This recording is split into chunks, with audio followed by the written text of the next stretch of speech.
Good evening, everyone, and welcome to this year's Queen's Lecture. Today's title is A Blueprint for Peace in the 21st Century, the Role of Women in Peace-Building Processes in Conflict Zones.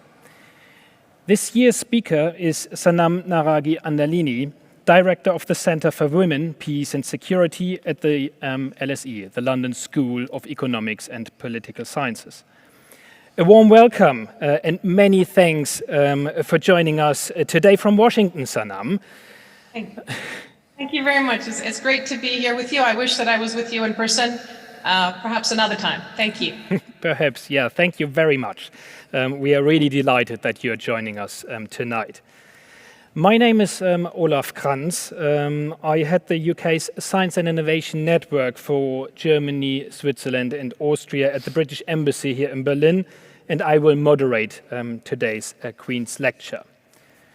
Let me also welcome our panel here at the Technical University Berlin, starting with Professor Thomsen, President of the Technical University Berlin, right next to me.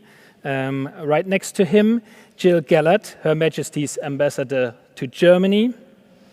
On my right-hand side, Paul Smith, Director of British Council Germany.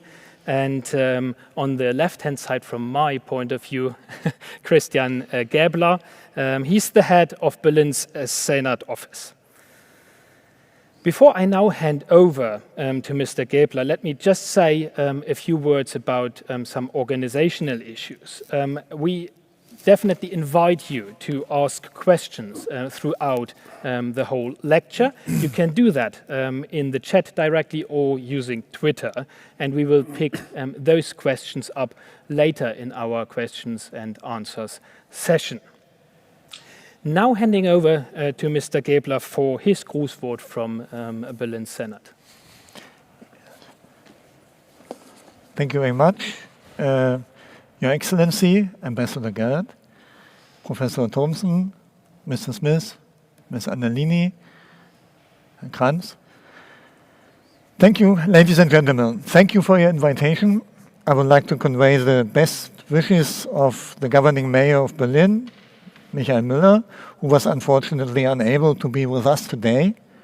But being an alumni of TU Berlin, it's a great pleasure for me and an honor to be here as a representative of the city of Berlin, especially on my first day as acting Secretary of Science and Research.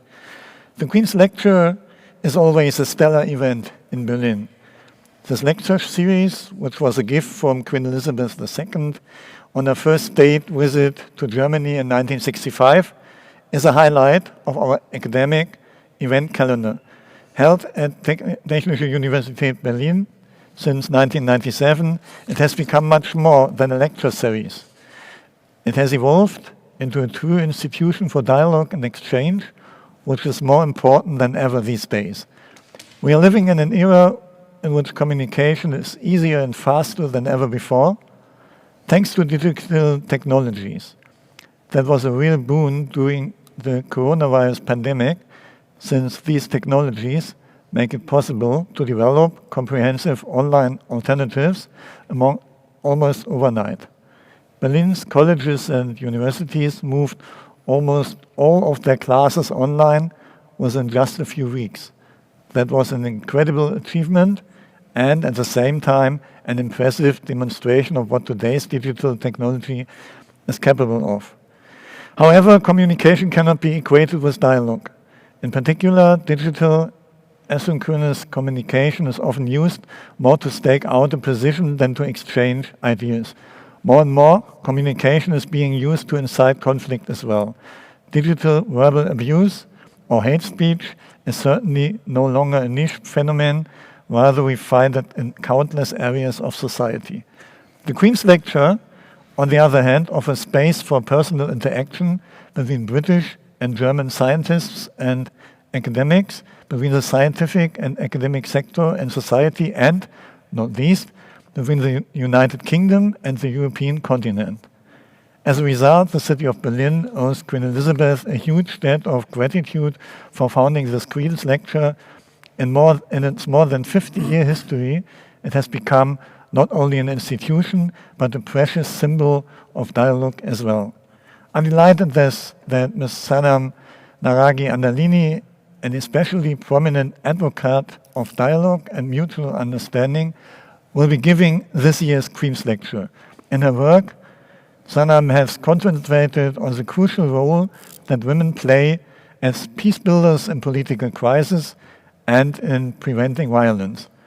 And one of her key observations is that in crisis situations, it is often women who shoulder responsibility, mediate, protect their communities, speak up, seek dialogue, and make an enormous contribution to restoring peaceful coexistence.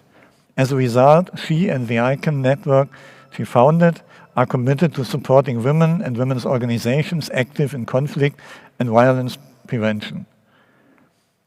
The focus of Ms. Anderlini's work is squarely on countries and regions that are politically unstable or threatened by or in the midst of military unrest or war. And yet she also keeps an eye on countries living in peace and prosperity, illuminating women's participation in social and political processes.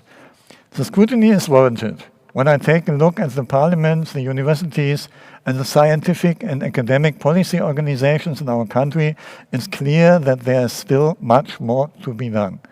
In addition, some of the gains made in equality are threatened in times of crisis. The coronavirus pandemic was a vivid example of that. Studies by the German Institute for Economic Research and the University of Bielefeld, among others, showed that working from home and homeschooling children during the pandemic sparked a return to outdated gender roles within families. Women were more likely to assume family caregiving tasks. In some cases, women ended up with sole responsibility for these tasks. Mrs. Anderlini argues that women's access to information, education, infrastructure, finance, and public and political space is a vital prerequisite to overcoming crisis, and believes that Berlin's academic and scientific sector should take this idea to heart. Much has been achieved in past years and decades. For instance, in 2020, almost 1 out of 2 professorships at Berlin colleges and universities went to women. Berlin is the undisputed leader in Germany in the Center of Excellence Women and Sciences, gender equality rankings. And the Equal Opportunity Program, launched as early as 1989 by that era Social Democratic and Green Party coalition government, made a substantial contribution to this positive trend. However, ambitious policy making on women's issues and gender equality must continue to be integral to Berlin's academic and scientific sector, especially in times of crisis. Right now, so I would like to give the floor to the protagonist of this year's Queen's Lecture. I'm looking forward to Ms. Anderlini's lecture today. Thank you very much. Thank you very much, Mr. Gäbler, for these warm words from the city government of Berlin. The panel here prepared some questions to learn more about your work, Sanam, and how you do things and why. And now directly handing over to you, Professor Thomsen, for the first question, please. Thank you, Sanam. You're the director of the International Civil Society Action Network, ICANN.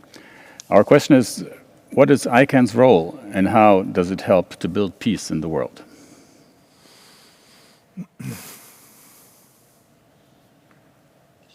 I should learn how to unmute after 2 years of being on Zoom. Thank you so much. It's such a pleasure and honor to be with you here today and the chance to speak to you about ICANN. ICANN is we are a relatively small organization. We are dedicated to 2 sides of the coin. One is supporting women's access and the voice of independent women peace builders organizations to the international setting and in their own context to work on peace and the prevention of violence and violent extremism, and at the same time to shape and inform our international and national policies. We see that people work on the ground and they're doing extraordinary work in Nigeria or Cameroon or Yemen, but if that work doesn't translate and get connected to what is happening at the international level, it can often be destroyed. Similarly, policies are being made at the international level that are often devoid of the reality on the ground of what is going on. And what we find in the 25 years that I've been doing this work is that women on the ground who become peace builders are extraordinary people, and they have a lot of knowledge, a lot of information, and a lot of practical solutions to how we deal with very complex issues. So we try to bridge that role, and that's the role that, as ICANN, we play. We spearhead the Women's Alliance for Security Leadership, which is now a network of over 90 organizations in 40 countries affected by conflict. We run a fund, the Innovative Peace Fund, and I was delighted to learn that just in the last 2 years, we have distributed something like $1.9 million, but we've reached over 1 million people because of the level of access that our partners have at the local level. So it's different ways that we support people. And I think ultimately it's about solidarity, because the work of peace building is extremely difficult, dangerous, and can be lonely. So when we connect people globally and they find like-minded colleagues around the world, it makes a huge difference. Thank you. Thank you very much. Thank you. Sanam, I'd like to ask how you came to be interested in the role of women in conflicts and peace building. What was it that particularly fascinated you to make this your professional career? Thank you. That's a very good question. I was about 25 years old working at CNN in the newsroom as an intern, and I saw two screens. One was South Africa and Nelson Mandela being freed, and the other screen was the genocide in Rwanda taking place. At the time, I was interested in journalism as a way of engaging with the world. But what I realized was that journalism observes, and it's an important tool, but what I wanted to do was to get involved in how to actually affect change.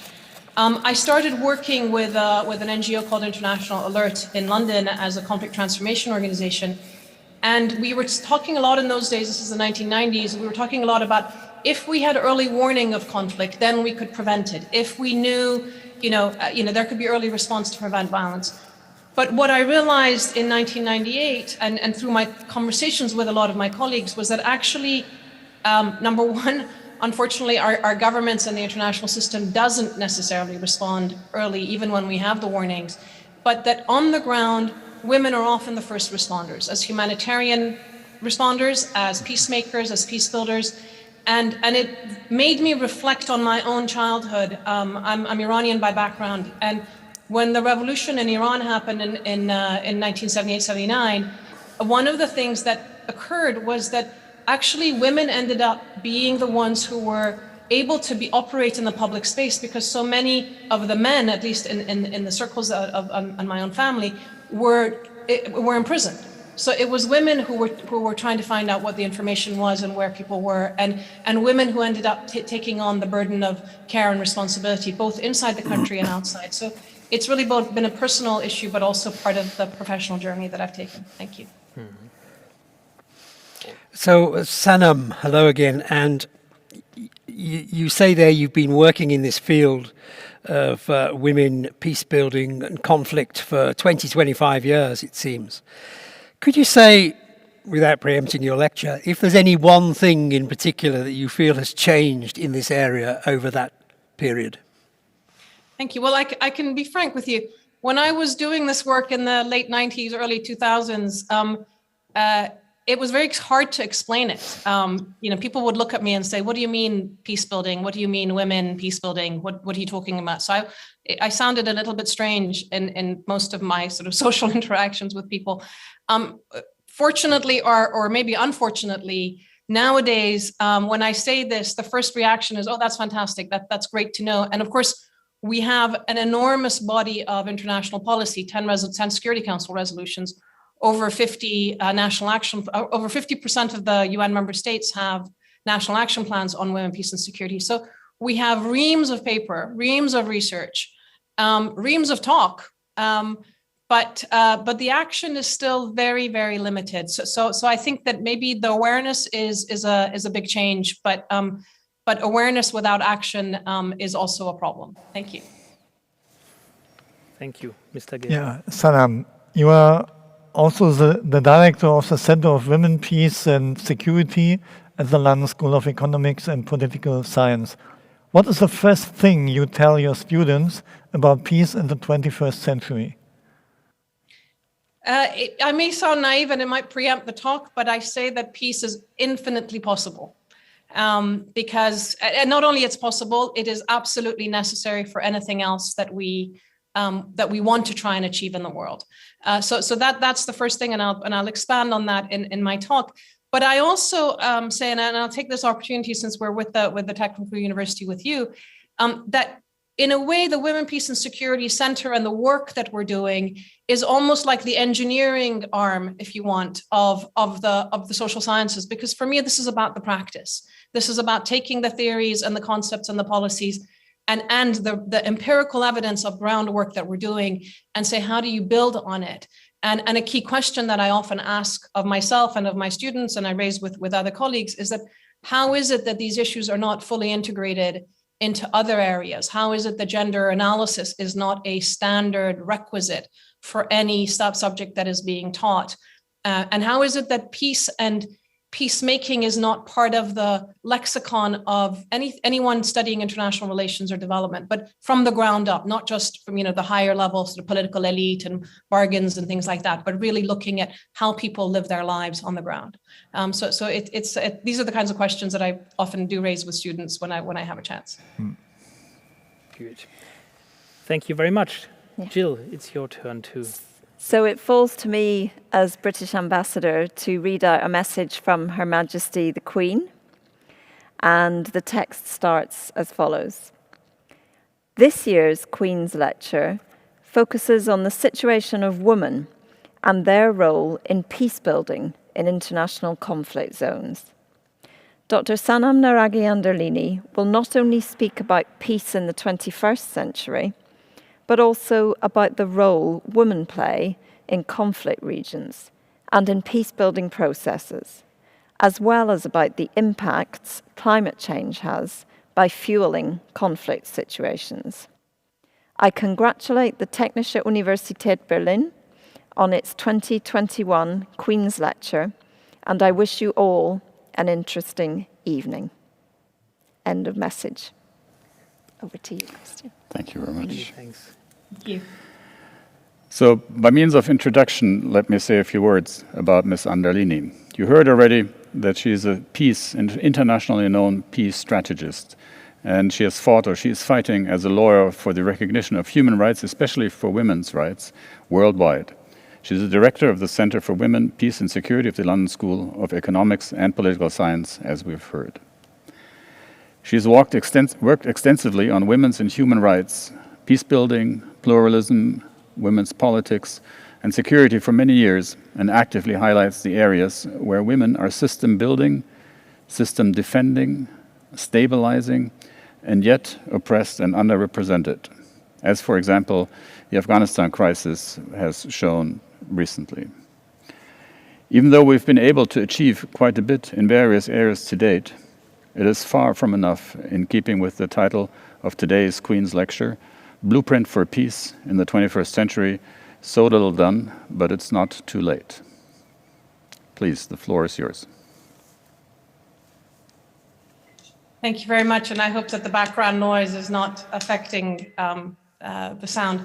Thank you so much for inviting me. On September 8th, 2000, 163 heads of states gathered in New York for the annual general meetings to issue the Millennium Declaration. It was the largest meeting of heads of state at the time.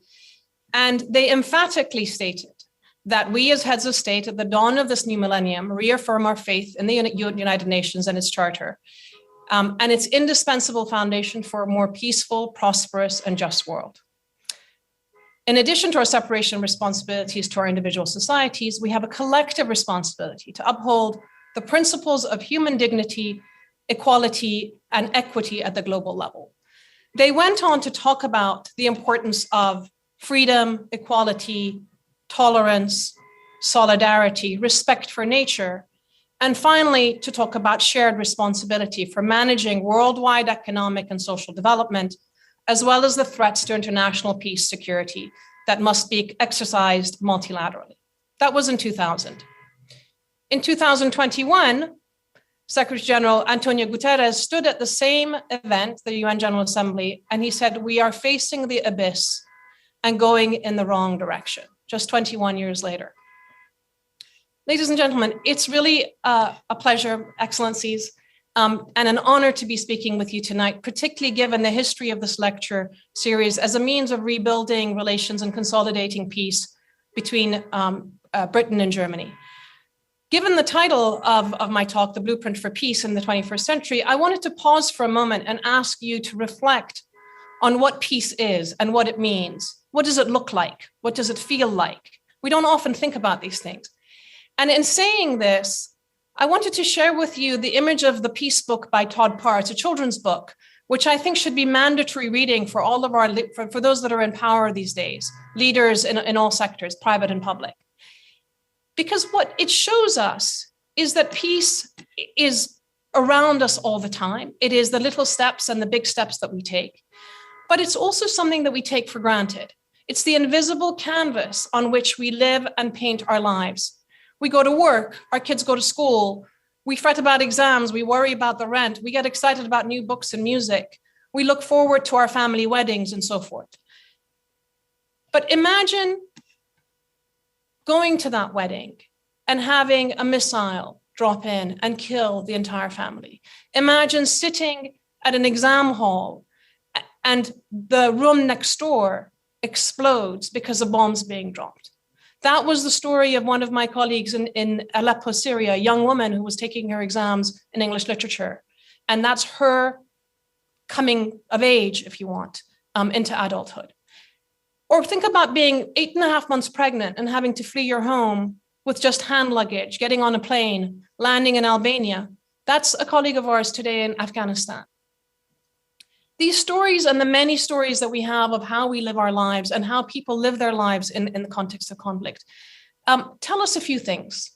Number one, if we stop and put ourselves in their shoes and see themselves as we see ourselves, we realize we're actually all the same. There is a universality to the human experience and the human aspiration, regardless of our culture or accident of geography and birth.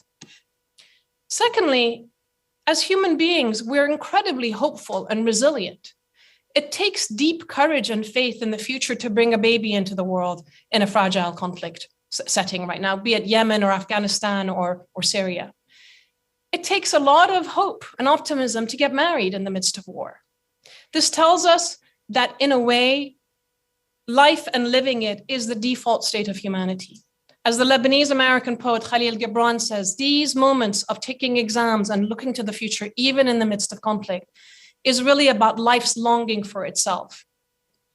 And honestly, it makes me question the Hobbesian notion that we are violent beings. Because in my 25 years of working with people in the midst of war, working with women especially, I see a different world. I see a difference in terms of how we perceive it, how the media covers it, how historians write about these, and then the lived reality, when you look beyond the thick, dark clouds and see that underneath it, life literally goes on. People are helping each other, people are supporting each other and trying to make it to the next day, whether it's through food or shelter or helping the sick and the needy and the children. So I think peace is our default, and it's something that we have to be thinking about. But if we don't invest in that peace, what kind of life will our children have? How many future Marie Curies or Mozarts are we losing? How many future Bin Ladens and Andrei Breiviks are we actually creating? So these are the questions that we have to ask ourselves. And the simplest point, I guess, is that peace is precious. It is so profoundly important. Everything else is at risk without it. Yet we take it for granted. It's a little bit like saying that we want to ask Giorgio O'Keeffe, the painter, to paint us a masterpiece, to give her the best oil paints, but offer a shredded canvas. It's only when the paint fails to stick or it leaks through that we understand how essential that canvas is. And this is really the situation that I think we have to be conscious of. Peace is the air. It's like the air we breathe. It's only gone, or you realize it's gone when it's gone. And what's interesting also is that it's the first thing to come back. A few years ago, there was a ceasefire temporarily in Syria. And as soon as the bombs were silenced, the chirping of the birds returned. So as I said, it is the default. And yet, here we are, our generations, those of us who were born and lived through the last 76 years since the end of the Second World War, we have benefited from the privilege that came to us as a result of that war.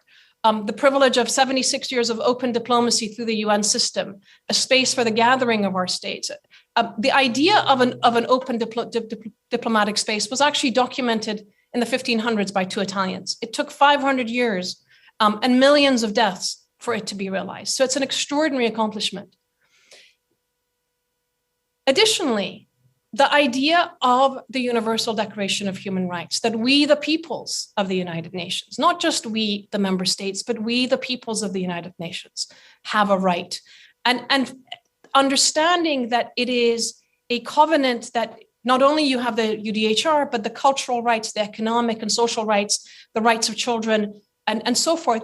This, if you want, these documents are the blueprint for peace in the last century as well as the current century. So I could stop my talk now and say we have it. We have the blueprint, and yet we don't.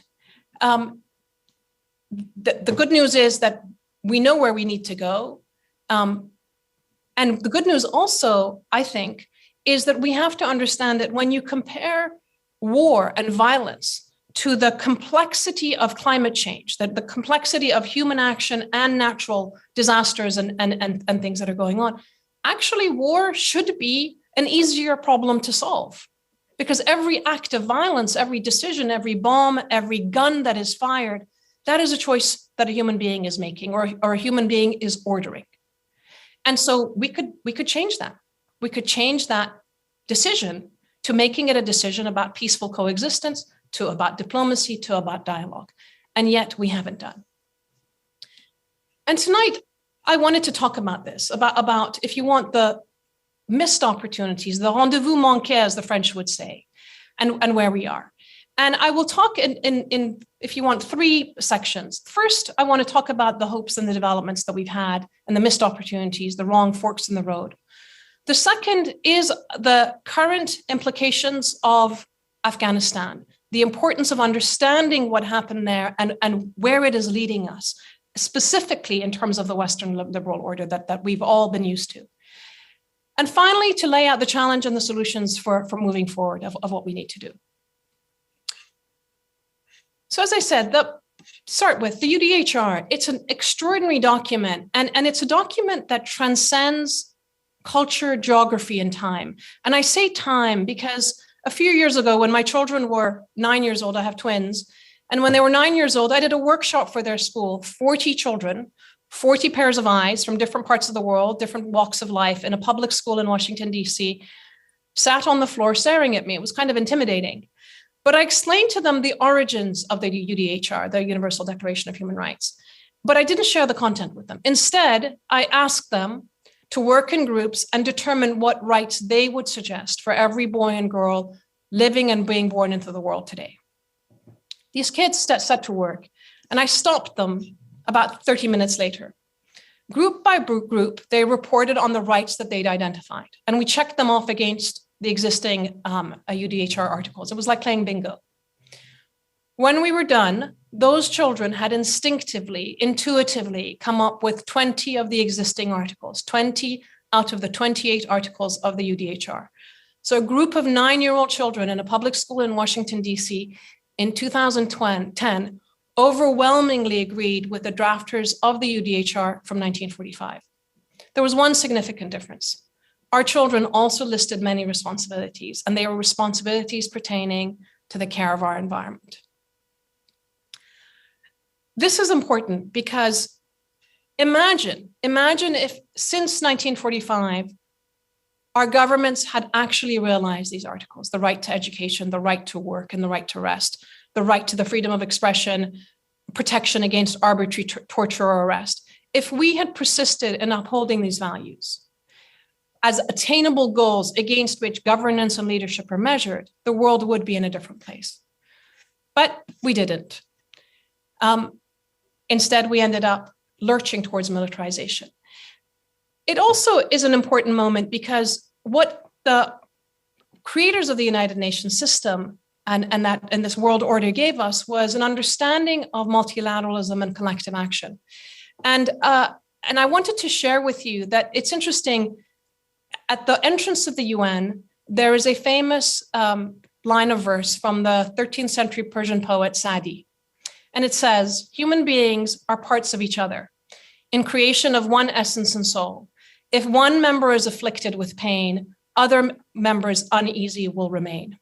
You who are not saddened by the suffering of others do not deserve to be called a human being. And again, I just want to put that and reflect that in the context of what is happening in Afghanistan and what is happening around the world today. We have lost our way.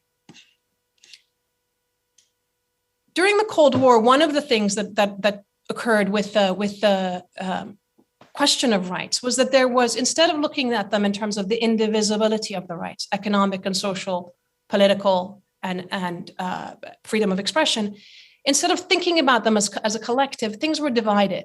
And the neoliberal order that we've, in a way, many of us have become used to as the norm since the 1980s, has put political rights and freedom of expression in one arena with neoliberal economics. And in a way, the sort of runaway capitalism that we're seeing. But we stumbled out of the Cold War and into a new era of wars. Bosnia, Rwanda, the genocide in Rwanda, for those of us who were young and remember it, these were moments of humility, I think, for the entire world, because what we saw was that the institutions that we had created, the limits of the institutions, principles of non-interference, sovereignty of state that were so inherent to the UN system, meant that we couldn't actually engage in preventing and resolving, or they were used by the political leadership at the time to not engage and to watch these conflicts just stumble on and the violence spread. The massacres of Srebrenica, the 3-month genocide in Rwanda that went on while the Security Council quibbled about whether it was or was not a genocide. And what we realized in that period was that these wars that we now face at the end of the Cold War and subsequently now are societal. When you have civil war, the war is coming into your home. It is coming into families. When you have ethnicity and race and identity and religion weaponized, it comes into people's families, whether it's in Iraq, whether it's in Nigeria, whether, as I said, it's in Afghanistan and elsewhere. So we have conflicts that become societal. The theater of war, in the language of the military, is no longer some far-off battlefield. It is literally homes and communities, villages, clinics, schools. And the victims of war are also civilians. In World War I, 90% of the casualties of war were soldiers. In World War II, it was 50% soldiers, 50% civilians. These days, it is 90% civilians and increasingly children. We are killing the future. So this is a reality that we have to understand and figure out how do we deal with it. In the 1990s, these problems were put on the table, and we had a moment where we had the period called the peace dividend. And a number of different profoundly important frameworks emerged. First of all, responsibility to protect. The idea behind responsibility to protect was quite simple. It said that states can maintain their sovereignty and the principle of non-interference, but if states are actually involved in genocidal action or ethnic cleansing or violence against their own civilians and their own populations, then the international community has the responsibility to protect them and engage. So it was a shift in terms of the principles of non-interference. Second sort of theory that came around, and in the context of the world of peace building, which was also a nascent field of practice at the time, was the idea of conflict transformation. Many people talked about early warning and the need for conflict prevention, but conflict prevention, if you live in a dictatorship, is a very effective tool that many dictators use. They just prevent dissent, and that becomes prevention of conflict. Conflict transformation is a different way of thinking about it. It's understanding that societies, humanity, through generations and so forth, we have conflict. Conflict in and of itself is not a negative force. Conflict can be very creative and very positive. What's the problem is that when conflict is expressed through violence, and we end up in binary worlds. So conflict transformation is the idea that actually can we come together and find common ground and transform the relationships and create the institutions where we collaboratively move forward. And then a third element that emerged, which was an important series of concepts at the time, was the concept of human security that was framed by the Canadian foreign minister at the time, Lloyd Axworthy, and UNDP. And here again, the simplicity was that we have to think about the security of human beings, not just states. And that when people are feeling insecure, that affects the security of states. And if states are fragile, of course, it affects the humanity. And this can be a negative cycle. So we need to think about the people that are living within our states and understand what kind of issues are challenging their livelihoods. The fourth agenda that emerged in those days, of course, was the Women, Peace and Security agenda, which is inspired by the Human Security Agenda, inspired and informed conflict transformation and responsibility to protect. But in a way, it was revolutionary because it's the first time that the international peace and security arena, and especially the Security Council, begins to listen and understand that actually we need a human lens on the wars that we see. The unit of analysis shouldn't just be the state or the armed actors per se. We should look at the people that are living in these contexts, and that women in particular, when you look at these worlds and you look at conflict through the experience and lens of what women are doing and what women are experiencing, you understand so much more about not only women, but about the men and about young people and what the dynamics are on the ground. And perhaps the most transformative and the most simple idea in there was that people have agency, that women are not passive victims living as the war happens around them, but actually they are often the first responders, as I said. So often we see images of refugee camps in the news, and you see a woman holding a baby.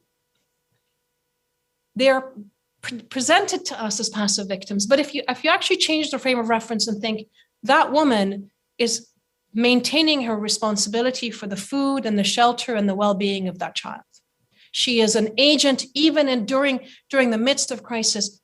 She is taking agency and taking decisions for the livelihoods and well-being of others. So that was an important message, and as I say, transformative space, and something that for me has been a space of inspiration, sadness, frustration sometimes, because of all the potential that we see and all the potential that continues to be lost. In the years that I've been involved in this field, what we understand is that if you have these conflicts that are entering your society, if civilians are the primary and the majority of the victims of both sides, of a government and of the militias, of the multiplicity of militias that we have out there, bringing those elements alone to the table of negotiations to negotiate peace will only result in further failure. Because neither side, if you take the Yemen conflict, if you take the Syrian conflict, even if you take the Afghanistan conflict, when you have a government and armed actors who have used civilians for their own political gains and purposes, how is it that we expect those entities to be respectful and to actually care and prioritize the well-being of their own civilians? And what the world of women peace builders brings to the table is that actually, given that they're on the ground, given that they are the first responders, given that they are often the ones who are mediating with the armed groups and fighting for the release of detainees, as the mothers of abductees in Yemen have been, or going into the jungle and talking to the armed actors, as my colleagues in Sri Lanka and elsewhere have done, these people are the peacemakers, are the peace builders. They are actors in the conflict, except that they're peace actors. And they deserve to have a place at the peace table to hold all parties accountable. It's a very simple idea, and yet it has proven to be one of the most difficult challenges of our time. And I'll come to this later in terms of the situation with Afghanistan. So the 1990s, we have these ideas. We're moving into the new century with a new sense of determination.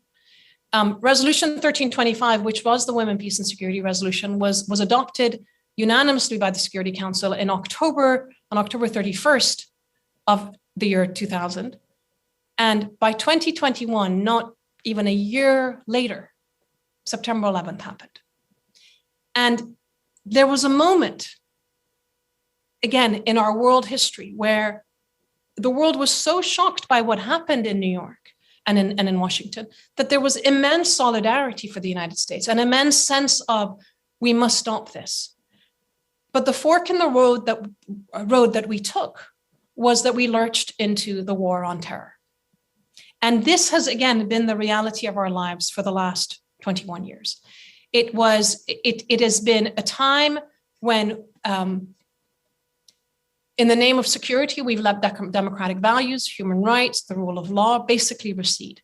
In so many countries, dissent is now simple dissent against the government's, activities is labeled as terror. Human rights activists are being criminalized.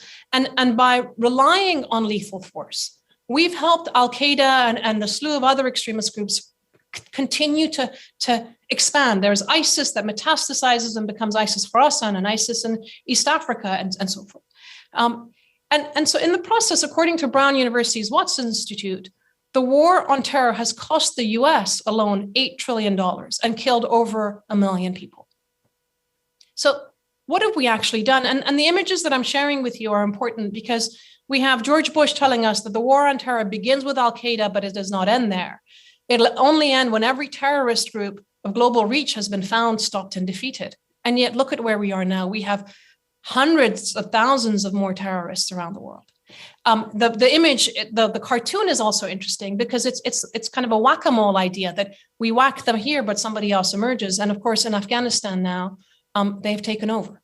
So what is it that, the war on terror has been a really critical, as I say, fork in the road, which took us in the wrong direction. But through these years, the work by women in conflict zones and in these increasing numbers of conflict zones has continued. And this is something that I think is important to understand, that if you're in Yemen or in Syria or in Nigeria, what choice do you have when the war comes to your own doorstep? Do you run away from it? Or do you run to the problem? Peace builders, the women that I work in the Women's Alliance for Security Leadership, in other global networks that we have seen and we formed, they all have been the women who run to the problems.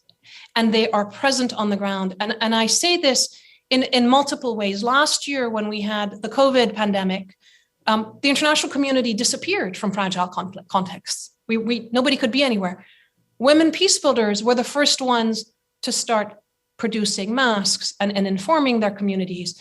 And in so many places where there was neither soap nor water, they started making soap and water and hand sanitizers. And what was important in terms of their action was that because as peace builders, they had built trust and they were able to be key interlocutors between local governments, between the communities, between marginalized communities, they became often the source of not only COVID relief, but also food bags, dealing with violence in the community, dealing with domestic violence and so forth. Women peace builders were the ones who basically, again, took on the responsibility to protect. They became the holders of that responsibility. And yet, if we look at the next slide and kind of where we are with this agenda, on the one hand, we have a world where we have 10 Security Council resolutions. 10 Security Council resolutions. So we have endless reams of paper that tell us how important it is to include women, to have gendered approaches to the work that we do in terms of development and peace. We have the global networks, as I said, the WASL Alliance. There are other networks like ours. 51% of the member states of the United Nations have national action plans on the women, peace, and security agenda. This is an extraordinary number of countries that have stepped up to take on board a global agenda and make it national. And yet, And yet, all these things that are sitting in paper, when you bring them into practice, we see a whole different story emerging. We have only 3 out of the peace processes, only 30%, I should say, 7 out of 10 or 30% of the peace processes that were signed between 1992 and 2019 had women as mediators or women as signatories. So women are still absent. In terms of funding, only 4.5% of the aid that goes to fragile conflicts, so overseas development aid that goes to fragile conflicts, targets gender equality. And of that amount, only 0.2% is actually going directly to women's organizations that are doing this work. So we have a lot of talk, we have a lot of policy, but we have very little actual shift in the practices of our institutions. And this is, I think, detrimental all around. It is what I often say, a state where we are experiencing a mixture of the AAA syndrome of apathy, ad hocery, and amnesia. We have incredibly good practices that happened in the 1990s of inclusive peacemaking and work with women and multi-stakeholder approaches, and yet it's not translated into building and progressing forward. The levels of I would say ad hoc practice and apathy and reverting back to a standard practice, which is really the broken wheel, is extraordinary for me. That we talk about humanitarian aid, and we know that women are often the best deliverers of humanitarian aid, and yet we have not integrated them into the design of humanitarian aid delivery. And Afghanistan is a case in point. When I speak to my partners around the world about their experiences, often their words resonate with me, and the way that they describe it resonate with me. People ask me, "What do you mean that women are doing peace building work? What does this entail?" And I'm reminded of my colleague Pauline Riak in South Sudan, who once told us that in South Sudan, women don't have time to die. And we asked her, what did she mean by that? And she said, well, they wake up in the morning, they have to look after the children, they have to look after the food and get the firewood and make sure that everybody's okay and look after the elderly and the sick. The elders of our community, the male elders, are sick and dying of depression about what's going on with the conflict and the situation and the sort of fragmentation of the social fabric. The young are killing themselves and killing each other. The women don't have time to die because they're looking after everybody. That's something that we hear over and over as a metaphor in terms of what women are doing. In Syria, many years ago, in 2012, a colleague of mine said, the world is helping us kill each other. No one is helping us talk to each other. And again, I want to think about that in terms of the number of places where we think that bombing and violence is the presidential or the strong representation of leadership. Whereas in fact, dialogue and diplomacy is really the way it should be going. Dialogue, humanity, sitting and seeing each other's perspectives and so forth.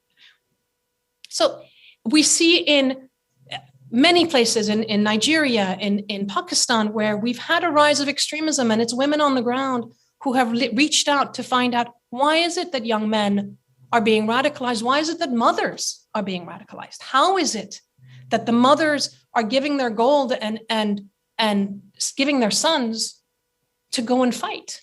And they understand, and they realize that this is because they're being promised justice. They're being promised a lack of corruption. So we have extremist forces that are recruiting based on aspirations, based on providing a sense of belonging. And meanwhile, we have our world, this war on terror arena, where we have used violence.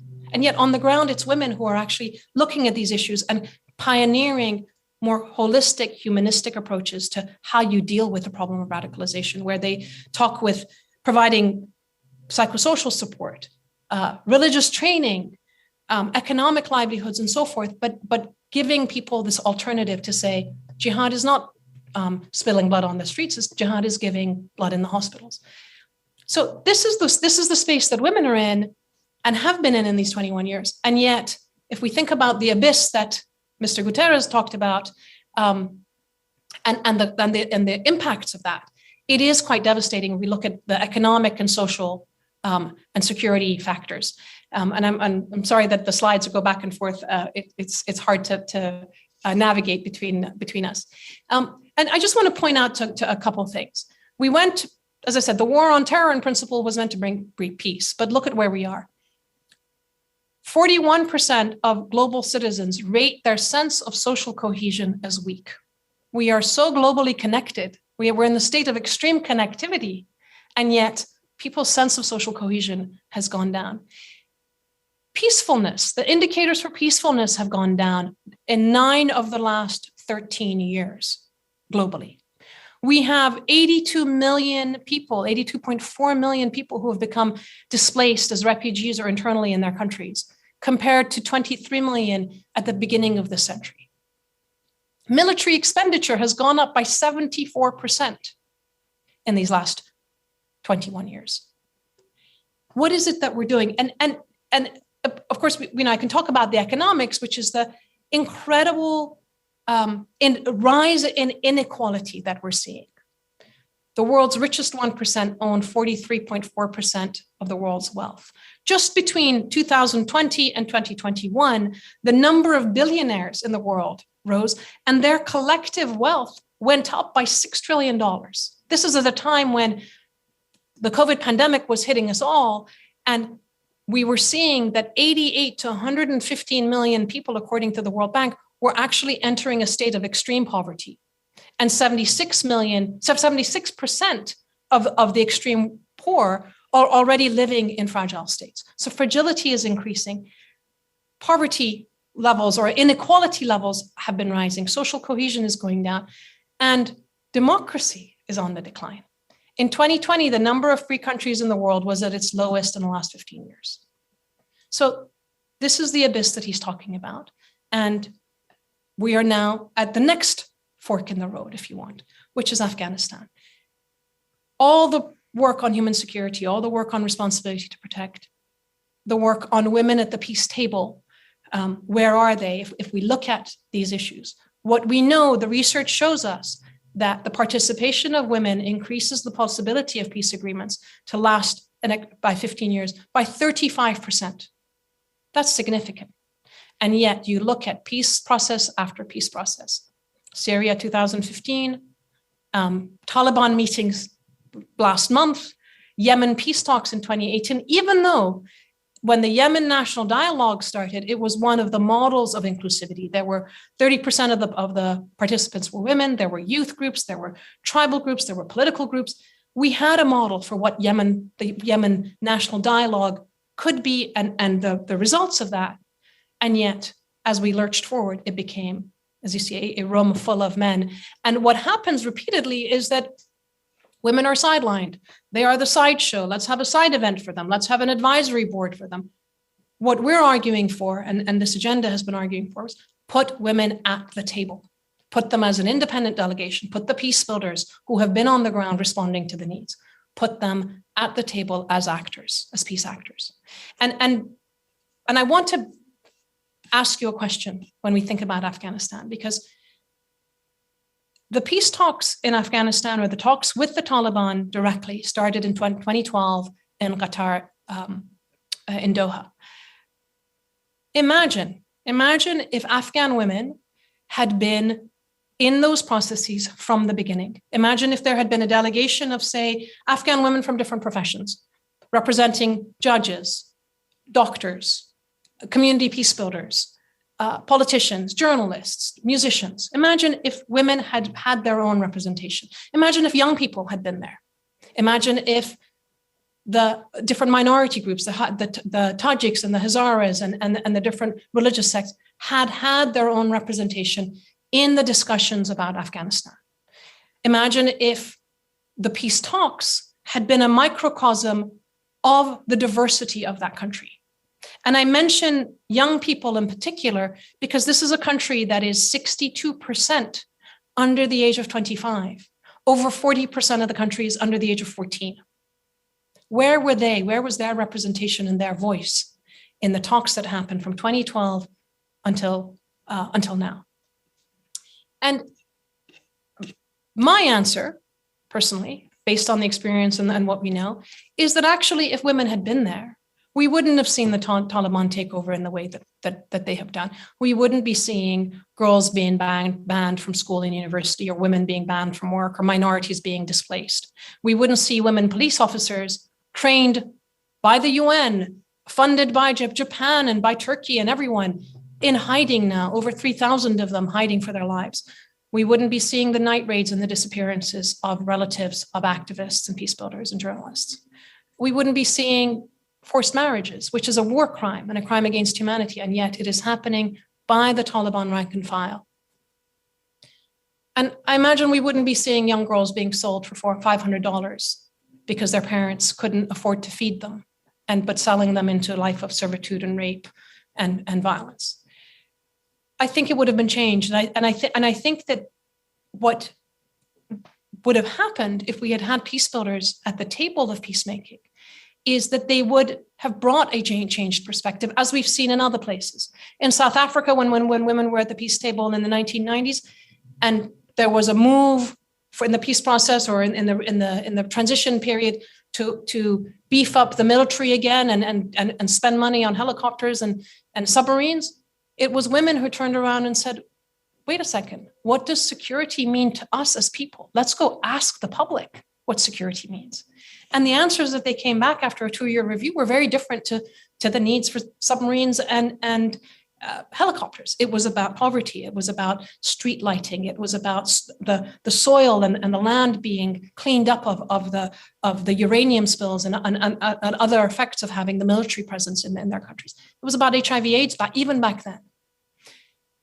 In Colombia, one of my colleagues, Rosa Emilia Salamanca, says, a peace builder is a person who keeps the deep hope that despite all the difficulties, we can still be better as humans.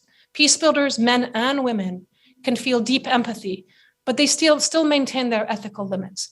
It's about the ability to see that there is no single or absolute truth, but that truth is built bit by bit, because through my truth and your truth, the possible truth is built.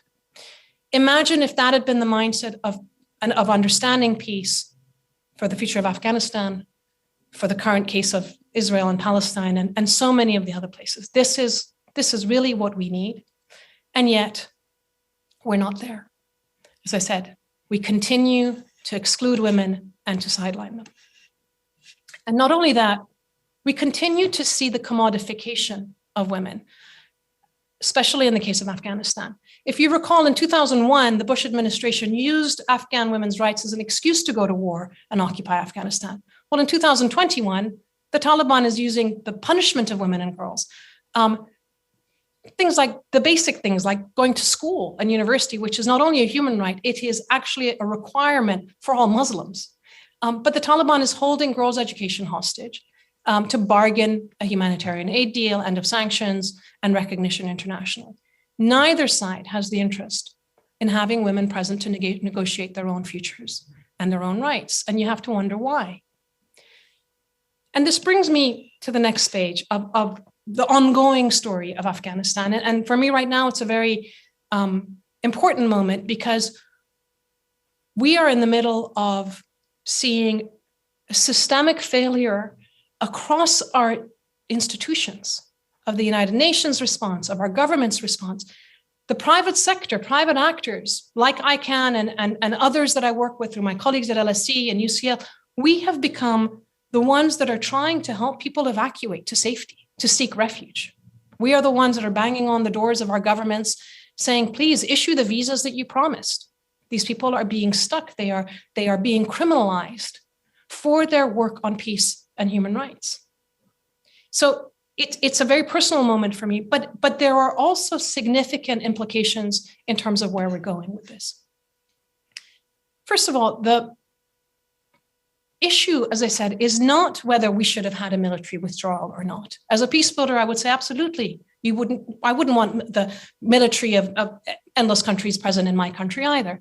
But the politics of how we do that, the diplomatic efforts of how we do that matters enormously. By pulling out of Bagram in the middle of July, in the middle of the night, and not telling our NATO allies, we destroyed so much trust. within the alliance. And with our Afghan military colleagues, we left behind biodata, we left behind weapons and equipment that the Taliban have now taken and are using against the Afghan civilian population. By evacuating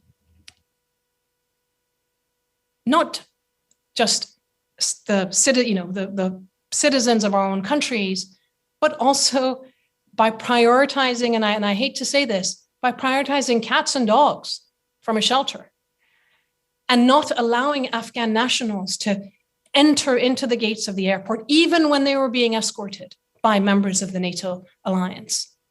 By leaving Afghan nationals, the people who were the peace builders, the women, as I said, the women police officers, and so many others, by leaving them behind, we've shredded our own credibility around human rights, around responsibility to protect, around women's protection and women peace builders, which have been such important policy priorities for so many of our governments. So our own credibility is something that we are shredding. But it's also leaving us with a very dangerous state, if you want. In America, the idea behind the withdrawal was to say that we must end the forever wars. Well, actually, by doing it the way that we did, without resolving the politics behind it and coming up with a coherent system where civilian protection and the human rights of the public and a transitional state could have been negotiated, instead of doing that and pulling out, as we did, we have ignited war forever. There is Taliban. There is the emergence of the Haqqani network, which is a more extreme element within the Taliban movement. There is ISIS, Khorasan, and who knows what else that is emerging and using that space.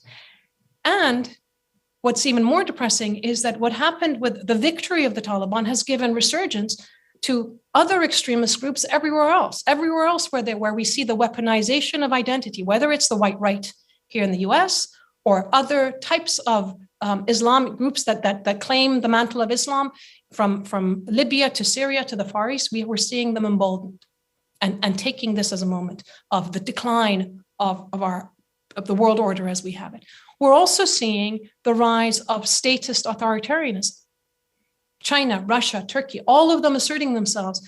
And as this is happening, these two sides of the coin, the extremism, transnational extremism on the one hand, and then statist authoritarianism on the other, what is losing out is the multilateralism. It is the space where for the dialogue and collaboration and the universality of values. So where does this bring us? We are on the cusp of this new world order, as I said. It is depressing, and it is dangerous because given that we live in the age of extreme pluralism across the world, in all of our cities and our towns, that are not only characterized by multi-ethnicity and multiculturalism, but by this fear of social cohesion going down, by different groups and different entities coming in and, as I said, weaponizing identity and tapping into the sense of isolation or lack of belonging or a sense of marginalization that people have. This new development or this new resurgence is affecting the state of peacefulness that we are all experiencing. So what do we do?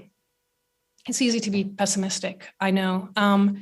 It's easy to feel hopeless and overwhelmed, as if we as private citizens, what can we do? There's nothing that we can do about this. But two things. One is that pessimism and hopelessness is the privilege of the privileged.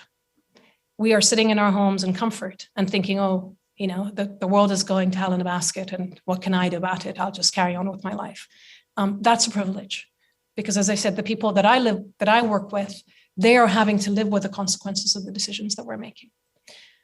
Secondly, our silence and inaction in our own countries and in our own context provides the fodder, if you want, or enables the defense contractors and those that are profiting from war, the war profiteers, from carrying on business as usual. And this is something that we have to understand and actually act upon. And so, coming to what I would add to the blueprints or the material that we have, the UDHR, the frameworks of responsibility to protect, the Women, Peace and Security agenda, and so forth, is I want to suggest the PrEP framework. What do I mean by this? First of all, it's a time that we need to actually step back and say, what do we stand for? For 21 years, we have said, we are against terror. We are preventing terrorism. We are preventing violent extremism, but we haven't articulated what we stand for. And that mentality of prevention, that mentality of focusing on terror and doing it through more terror has actually created more violence, as we saw. So we need to step back and say, what do we stand for? What is it that we're offering the world? If you are sitting in Asia right now and you see the force of China coming and the force of Russia and the Western world, what's the difference? What is it that we're offering? I would say that the importance of focusing on strengthening nonviolent conflict resolution, responsibility sharing, not just power sharing, simply in the peace processes that we have, to not just talk about power sharing amongst the political or military elite, but to say, you want to be at the peace table, we need you there because you are the violent actors, Saudi and Yemen and the Houthis and so forth, but you have responsibility to look after your own publics.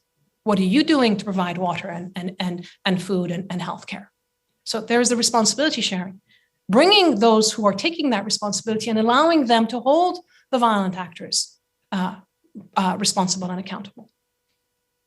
We need the reduction in weapons and defense contracting. In the United Kingdom, we have just cut development aid by £120 million at a time when it matters enormously with COVID and other factors to actually assist and provide support. We've cut back that aid. Instead, what we've done is we've allocated £10 billion, £10 billion, I should say, to developing 40 new nuclear warheads. 40 new nuclear warheads in the next 10 years at a cost of £10 billion. But think about it for a second. Those weapons are only useful if they're entirely useless. If we use one of those weapons, where would we be? And frankly, if China is our concern, if China is the new grand big enemy, are 40 new nuclear weapons really going to make the difference? Or is the difference actually going to be through our soft power engagement with the world and with the people living in it? So this question of focusing on peace and nonviolence is important. It's the same in the United States. They've just increased the Pentagon's budget by $24 billion to a whopping $740 billion. Last year when COVID was happening, we didn't have enough masks in this country, and they were putting $180 million in the development of a drone that could deliver a nuclear warhead. This is insanity. This is insanity for all of us. And we should, as citizens, be questioning where our tax dollars are going and how these decisions are being made. The R of my prep is resilience. We can't be naive. Climate change, inequality, hate speech, as we heard earlier, all of these things are present in our lives as we speak. So the question for me is, how do we shore up resilience on a personal level, in terms of mental health and psychosocial well-being of individuals, but as communities and as societies, and especially for our young people? And it reminded me of a time when I was in Kenya doing research and realizing that it was in 2008, 2009, they'd had elections, there were incredible levels of violence, and young people had been weaponized by their politicians from the Kikuyu tribes and others to fight each other. They didn't really know why they were fighting.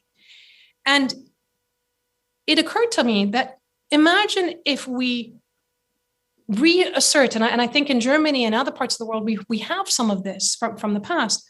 We reintroduce the idea of social service for our young people so that we are giving them a chance and an opportunity across different economic backgrounds, social backgrounds, rural and urban backgrounds, the diversity that we have in our societies.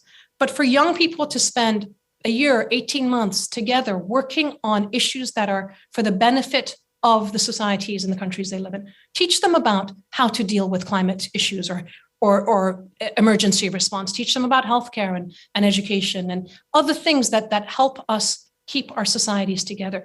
But in bringing them together to work collectively, it's also a way to enable the dialogue and the relationships between them. So that the day that you have a politician trying to create demagoguery or the fake news that tries to tell us, so-and-so is bad because of their faith or their religion or their skin color, people can say, no, that's not true.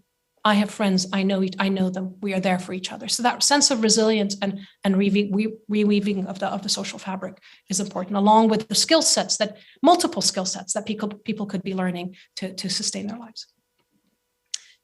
The E is for equality, and it's not just based on gender and race and so forth, which I think is so important. It's also equality between nations and our attitude towards each other.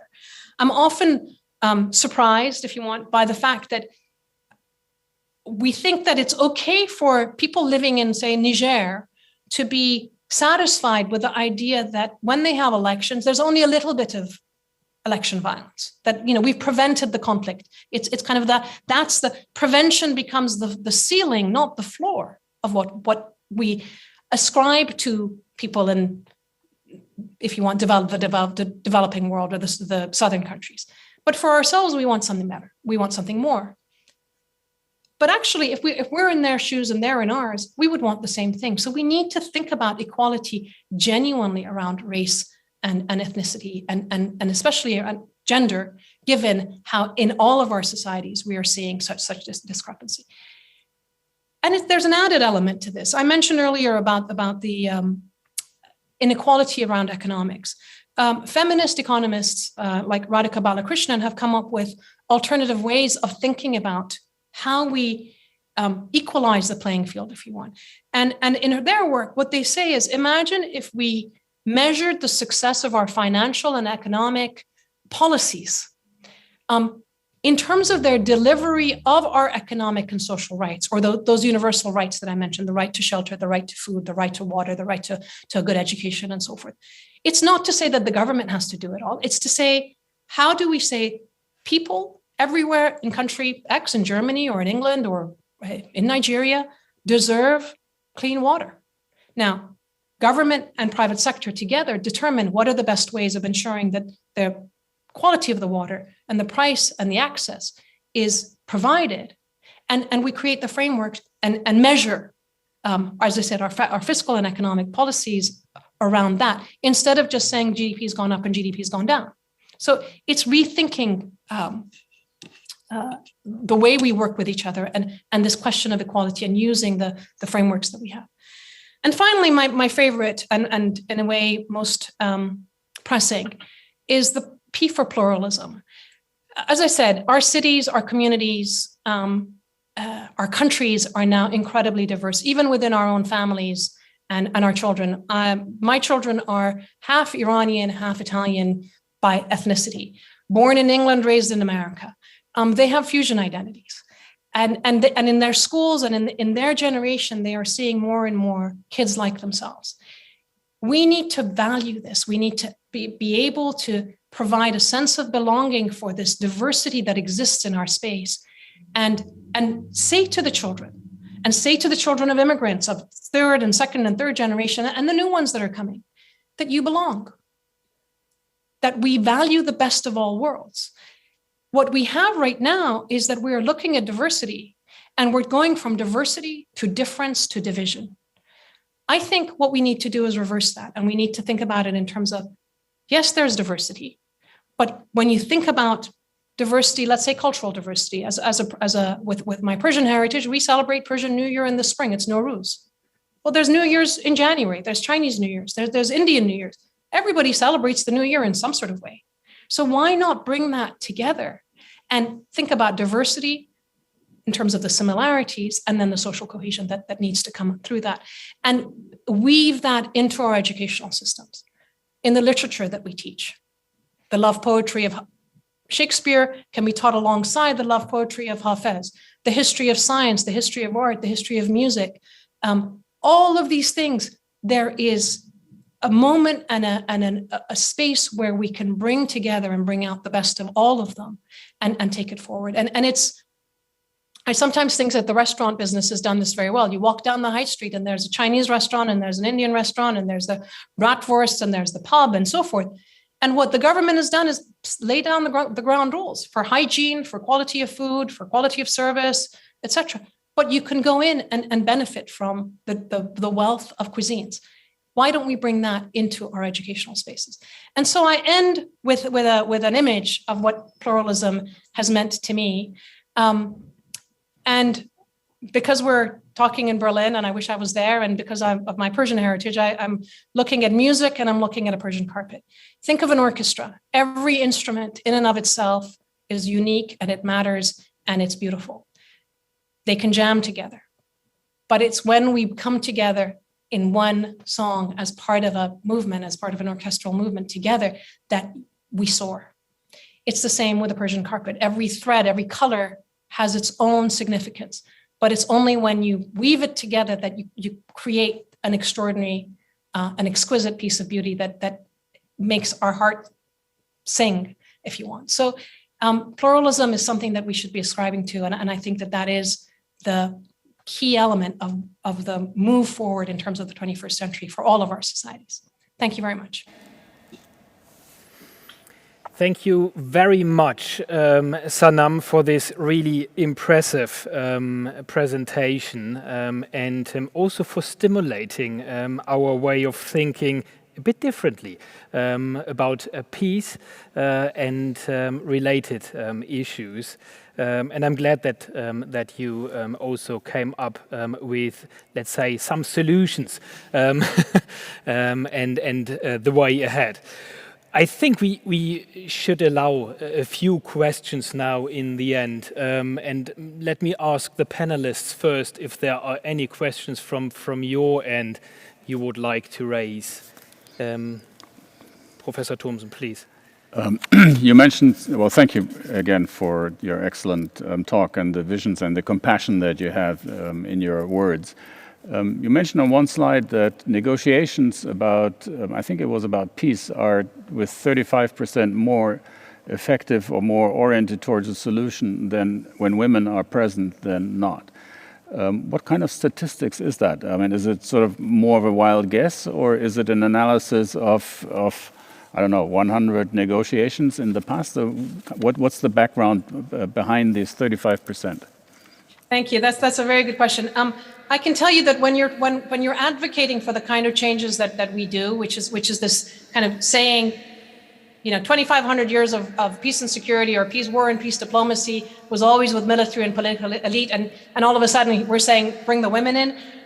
People want evidence. So we have literally over 20 years of qualitative evidence, field-based case studies from different countries in terms of the quality and the substance that women bring to the table and the way that they change the dynamics and the atmosphere. But we also have the quantitative information, very much looking at their presence in peace talks as signatories, as mediators moving forward, where peace agreements have been signed, and then how long they've continued. So there is evidence upon evidence in terms of scholarly work that keeps repeating this message. And last year, 2 reports came out that were not even focused on the question of women. There was a study that came out by the Alliance for Peacebuilding and One Earth Futures Foundation that was looking at what is the evidence base for the different forms of peacebuilding, different actors, and they realized, as they scan the horizon of the types of peacebuilding interventions that exist, they repeatedly came up with the evidence that actually the presence of women in peace processes is one of the most significant ways in which we improve the practice and the results of the negotiations and the outcomes. So there's endless body of work, and I think at the end of the presentations we can certainly give you many of the resources that share this information. Thank you. Further questions from the panel? Jill, please, yes. Thank you, Olaf. So it's not so much a question, Sanam, as a reflection. And thank you so much, because I've learned so much listening to you.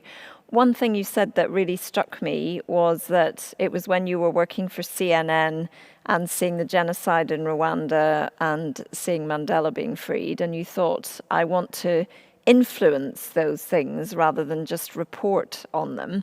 And that struck a real chord with me about why I became a diplomat, because I grew up in Northern Ireland, where, of course, over the course of the Troubles, the same number of people died as in the Twin Towers incident.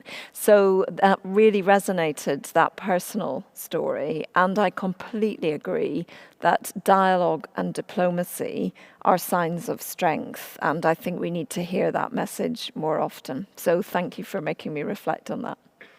Thank you very much. And just to say that when I was involved in the research and then the mobilization for support for what became 1325 back in 98, 99, and then in 2000, we were really, I certainly was very, very inspired by the work of the Northern Irish women, the Northern Irish Women's Coalition that brought Catholic and Protestant women together, and the work of Israeli and Palestinian women at the time.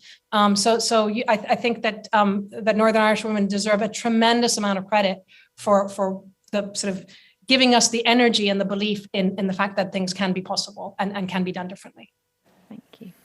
Great. Let me now ask whether there have been any questions from the audience. I will ask my colleagues Ruth and Annika.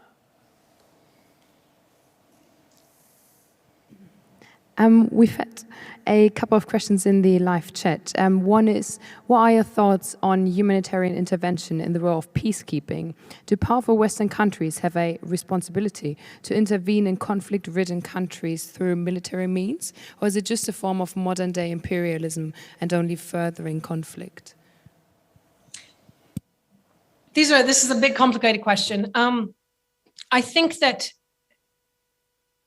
if we look at the experience that we've had so far, when Libya happened, I was actually working at the United Nations on the standby team of mediation advisors. And it was a deep moment of reflection because the Security Council opted to allow NATO to go into Libya in the name of responsibility to protect. So responsibility to protect was weaponized to go and, in principle, protect the Libyan population from the onslaught of Gaddafi. What we need to take from that lesson is that if you're going to do that, then you do need to reconsider what happens on the ground afterwards. We left a vacuum. And in fact, not only as an international community, we left a vacuum, we basically handed the Libyan security space to Qatar, to the UAE, to others in the region as a way of saying, okay, you deal with it. We didn't send peacekeepers in. And peacekeepers are different to military presence. When we think of UN peacekeepers, it's a different entity. It is about keeping the peace. What happened was that militias went in. And another thing that we failed to do in the case of Libya was that people don't often realize this, but Libyan women were the first ones to stand up and protest non-violently against what was happening with the Gaddafi regime, and specifically about young men and their families in prison, similarly to what we've seen in Sudan. It's been women who have led the non-violent revolutions. I'm sorry to say that at the time, my colleagues in the UN, the leaders that went out and were doing the sort of consultations and so forth, really didn't take seriously the role and the work and the words of the women. They didn't include them in the ongoing discussions that were happening. And in fact, when the Libyans created the Transitional National Council, there was a deep exclusion of women, similar to the Syrian. And these again are these moments of the rendezvous manqué, or the missed opportunities, where we as an international community have to understand, what do we stand for? And if they are there, this is not just a group of feminists outside saying, oh, you must go talk to the women. It is women on the ground who are risking their lives, and we should be listening to them, and we should be including them in these discussions, because it would make a significant, substantial difference in terms of those moments where things are fluid, things are the vacuum is there, but different forces are asserting themselves. So we need to be thinking about the politics, and then I think we need to also think about peacekeeping genuinely in terms of peacekeeping, not as military intervention, constantly in terms of bombs, as if war is going to violence is going to stop violence. No, violence does not stop violence. Violence begets more violence. Thank you. Thank you, Sanam. Is there one final question maybe from the audience? We've got another question, which is, how have women civil society organizations filled the vacuum left by states during the COVID-19 pandemic? Thank you. As I said, I raised this earlier, but it's an important question. In the context that I know, as I said, across the Women's Alliance for Security Leadership, we saw women being the first responders in Cameroon, in Palestine, in Yemen, in Afghanistan, in Pakistan. In Pakistan, the network of women that our partners have been working with on issues of de-radicalization from extremism, those networks were mobilized and they were standing on their rooftops in rural districts and areas, telling each other, sharing with each other the information about hand washing and masks and distributing the kits. In Albania, they did the food bags. In Syria or Syrian refugees in Turkey, our partners in Turkey, they started doing food bags and reaching out to the local businesses to provide donations. And the local government came to them and said, can you also help the Turkish communities that are marginalized? So women across these conflict areas and fragile space literally filled the void in terms of COVID relief. Almost instantaneously. They were there before we could even tell them, be careful. And what was happening, it was an interesting moment in terms of connectivity and technology, because here we were sitting in our houses, getting the information from the WHO and from the Center for Disease Control and so forth in the US, compiling it in, summarizing and simplifying some of the text, checking it with medics and doctors, sending it over through our WhatsApp groups to our partners. They were then translating it into their different languages, into pictorials, pictograms, and others, to then give to their communities around what do you do. And it was really an extraordinary, it has been an extraordinary period of creativity. And you'll see that I have a She Builds Peace logo and campaign behind me. This is part of the work that they're doing now, that there is a global campaign going on called She Builds Peace. And it's really reaching out into very deep areas and young people and rural areas, and tapping into that desire for peace. And that validation that the work that you do and whether it's whatever you're doing at the community level to bring people together, that is peace building, and it matters enormously. So you see the pictures from Colombia and Kenya and Indonesia and elsewhere, all over the place. They've been extraordinary. Again, thank you, Sanam, for this answer. And it's a bit a shame that we are running out of time. I think we need to wrap up. And I will hand over to Professor Thomsen to do so. Thank you very much. Thank you very much again, Sanam, for this lecture, which was very moving because of all the countries that you mentioned. And we have sort of pictures from TV or from having been there at various times in our lives. And we remember that the place is different now because of a war scene or a crime scene. Colombia, for example, I've been to Colombia, and it's a wonderful, I think it's the most beautiful country in the world. Nevertheless, their peace process has become very difficult. We all know about it. The other countries that you mentioned as well, you talked a lot about Afghanistan, which has been very moving to many of us. In particular, the question stays in my mind, what could one have done differently? How could we have avoided that now women are not allowed to go to university anymore, to school anymore, which keeps them away from playing the role that you attribute so wisely to women in the world. So it's going kind of backwards in a double sense. So again, thank you very much. We appreciate the lecture very much. We're very happy that even in the times of COVID, we can easily hold a Queen's lecture. So COVID has not been the problem as far as the Queen's lecture goes. I would like to thank Your Excellency for having this lecture with TU Berlin for many years, for 50 years, and in particular today. It's a pleasure. And thank you to the audience also for listening. So many of you, thank you for the question that you've been asking, and perhaps even sending maybe some more questions that we couldn't address, unfortunately, right now because of the lack of time. So thank you very much, and stay healthy, stay in peace. Thank you very much. It's been a real privilege and an honor to be with you. Thank you very much. Sanam.